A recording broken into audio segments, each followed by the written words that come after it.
আসসালামু আলাইকুম my lovely viewers, কেমন আছেন আপনারা? আজ আমি নতুন একটি রেসিপি নিয়ে আপনাদের মাঝে চলে আসলাম। আশা করি ভিডিওর প্রথম থেকে লাস্ট পর্যন্ত সমস্ত রেসিপিটুকুই দেখবেন। ভালো না লাগলেও দেখবেন, দেখতে দেখতেই ভালো লাগা ভালোবাসা হয়ে যাবে ইনশাল্লাহ। চলুন মূল রেসিপিতে চলে যাই। আসুন আমরা সবাই মিলে বাঁশ খাই। হাসি পাচ্ছে, রাগ হচ্ছে বাঁশ খাওয়ার কথা শুনে? না, সত্যি সত্যি ভিউয়ার্স, চলুন আমরা মজার রেসিপি তৈরি করি বাঁশকরল দিয়ে। প্রথমে আমি 1 কেজি বাঁশকরল কিনে নিয়েছি উপজাতিদের কাছ থেকে। সেগুলো ছিলে আমি পানিতে সিদ্ধ করে নিব। এই বাঁশকরল আপনি মাংস দিয়েও রান্না করে খেতে পারেন, ভাজিও খেতে পারেন। আমি এই রেসিপি চাইনিজ স্টাইলে তৈরি করব। আমার বাঁশকরল সেদ্ধ হয়ে আসলে আমার যা যা লাগবে। রেসিপিটি ভালো লাগলে সাবস্ক্রাইব বেল বাটনটি চাপতে ভুলবেন না। লাইক শেয়ার অবশ্যই করবেন। আমি প্রথমেই একটা সস তৈরি করে নিব। এর জন্য লাগবে আমার 1 চা চামচ সর্ষে পেস্ট, 2 টেবিল চামচ বাটার, 1 টেবিল চামচ সয়া সস, 1 টেবিল চামচ রসুন ফাইন চপ, 4-এর 1 cup ketchup, half cup chilli garlic sauce, 2 table চামচ চিনি, 1 কেজি বাঁশকরল সেদ্ধ, 1 চা চামচ পাপরিকা পাউডার, 1 চা চামচ মরিচ গুঁড়া, হাফ চা চামচ চিলি ফ্লেক্স, হাফ চা চামচ রসুন গুঁড়া আর 1 চা চামচ লবণ। আমি একটা প্যানে 2 টেবিল চামচ বাটার দিয়ে দিলাম প্রথমেই। আমার রেসিপিগুলো আপনারা সম্পূর্ণ দেখুন এবং ফ্যামিলি অ্যান্ড ফ্রেন্ডসের সাথে শেয়ার করুন। বাটারটায় এখন ফাইন চপ করে রাখা গার্লিক দিয়ে দিলাম। প্লিজ রেসিপি দেখার সাথে সাথে লাইক এবং শেয়ার করতে ভুলবেন না।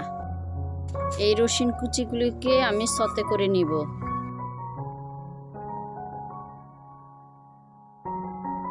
সতে করে রাখা রসুন কুচিতে একে একে সব সসগুলো আমি দিয়ে দিব। আপনাদের করা সাবস্ক্রাইব, লাইক এবং শেয়ারগুলোই আমার চ্যানেলটা সামনের দিকে এগিয়ে নিয়ে যাওয়ার সাহায্য করবে। অবশ্যই কমেন্টস করবেন কে কোথা থেকে দেখছেন, রেসিপি কোনটা দিলে ভালো হবে, রেসিপির ভালো মন্দ অবশ্যই আপনারা কমেন্টস করে আমাকে জানাবেন। আরও নিত্য নতুন কী কী রেসিপি আমি দিতে পারি আপনাদের মাঝে সেটাও আমাকে জানালে আমি খুবই খুশি হব। আপনাদের সাবস্ক্রাইব দেখে আমি আপনাদের কমেন্ট খুব যত্ন সহকারে পড়ি। আমার আপনাদের কমেন্টস পড়তে খুবই ভালো লাগে। প্লিজ অবশ্যই কমেন্টস করুন। এই পর্যায়ে লবণ আর শুকনো মশলাগুলো দিয়ে দিব। সর্ষে পেস্টটা দিয়ে দিলাম। চাইনিজ এই বাঁশকরলটা রান্না করা খুবই সোজা, বিশেষ একটা সময় নেয় না, কিন্তু খুবই মজার হয়। আপনারাও চেষ্টা করুন, পেরে যাবেন।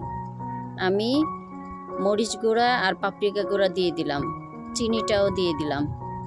এখন সবগুলো একসাথে মিশিয়ে এই সসটা বাবল ওঠা পর্যন্ত মিডিয়াম ফ্লেমে রান্না করতে থাকবো। নাড়াচাড়ার এক পর্যায়ে এই বাবুল উঠে গিয়েছে আমার সসে। এখন আমি সেদ্ধ করা বাঁশকরলগুলো কেটে রেখেছিলাম সেগুলো দিয়ে দিলাম। আমি এখন এই বাঁশকরলটা লো ফ্লেমে রান্না করব। 4 থেকে 5 মিনিট প্রথম ঢেকে, তারপরে আবার 4 থেকে 5 মিনিট, এভাবে মোট 8 মিনিট রান্না করব। ভালো মতো নাড়াচাড়া করে বাঁশকরলের সাথে সসটা মিশিয়ে দেব, যেন বাঁশকরলের মাঝে সসটা ঢুকে। উপরে ছোট একটা লাইক দিয়ে দিবেন। লাইক দিলে উৎসাহ বেড়ে যায় আমার, যে আমার ভিডিওটা সবাই পছন্দ করছে, দেখছে। নিত্য নতুন সহজ রান্নার রেসিপি পেতে সাবস্ক্রাইব করে আমার চ্যানেলের পাশে থাকুন এবং আমার ছোট্ট ফেসবুক পেজের পাশে থাকুন। এই পর্যায়ে অবশ্যই লো ফ্লেমে রান্না করতে হবে বাঁশকরলগুলো। হাই ফ্লেমে দিলে পুড়ে যাওয়ার সম্ভাবনা থেকে যেতে পারে, সেজন্য আমি লো ফ্লেমে রান্না করছি। ঢেকে দিলাম সসটা কোরলের ভেতর যাওয়ার জন্য। আমি 4 মিনিট করে ঢেকে ঢেকে রান্না করব এই বাঁশকোরল। ঢাকনা তুলে কিছুক্ষণ নেড়ে দিব, আবার ঢেকে দিব। নিত্য নতুন ভিডিওর নোটিফিকেশন পেতে অবশ্যই বেল বাটনটি চাপবেন। বেল বাটনটি না চাপলে আমার দেওয়া রেসিপিগুলো সবার আগে আপনার এখানে পৌঁছাবে না।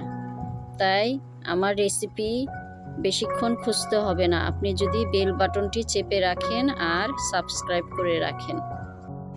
এই বাঁশকোরল রেসিপিটি আপনাদের ভালো লাগলে অবশ্যই রান্না করে খাবেন এবং কার কেমন স্বাদ লেগেছে আমাকে কমেন্টস করে জানাবেন।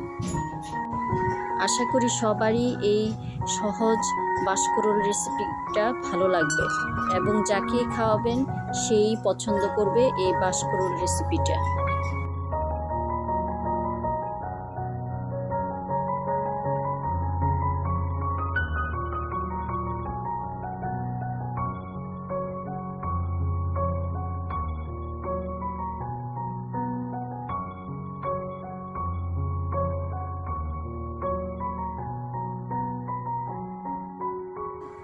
দেখুন কতটা লোভনীয় হয়েছে, দেখলেই খেতে মন চাইবে।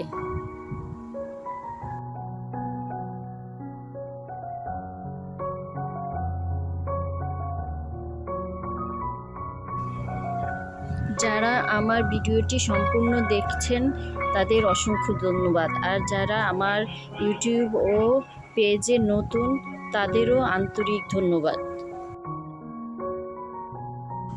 আমার বাঁশকোরল রান্না ডান। খুবই মজাদার ও সুস্বাদু একটা রেসিপি এই বাঁশকোরল। আশা করি সবাই A to Z ভিডিও দেখে ট্রাই করে দেখবেন। আমার ফেসবুক পেজের লিংক অবশ্যই দিয়ে দেওয়া হবে।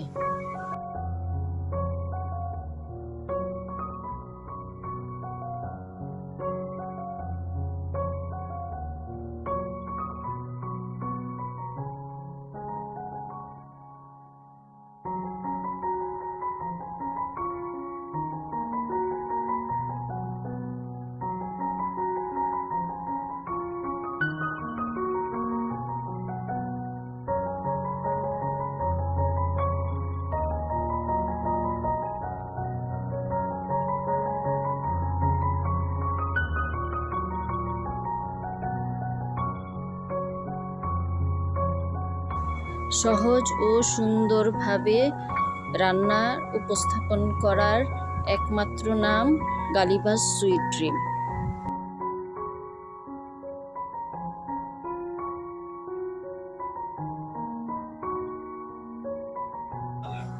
ভিডিও শেষ পর্যন্ত দেখার জন্য সবাইকে আন্তরিক ধন্যবাদ।